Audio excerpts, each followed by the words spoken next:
How to send location on Messenger. Hi everyone, I'm here to assist you today without any delay. Let's jump right in. First, open Messenger. Log into your account. You will find this kind of screen pop up. Click on the chat where you want to send location. Then click on the plus button at the bottom left corner of your screen. Then click on location, which is the third option. Then allow access.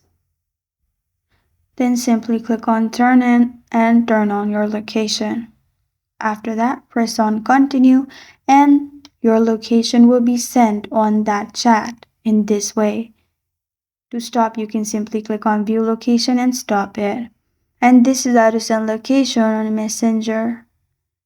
Thank you for joining me today. If this video helps you out, please leave a like and subscribe for more.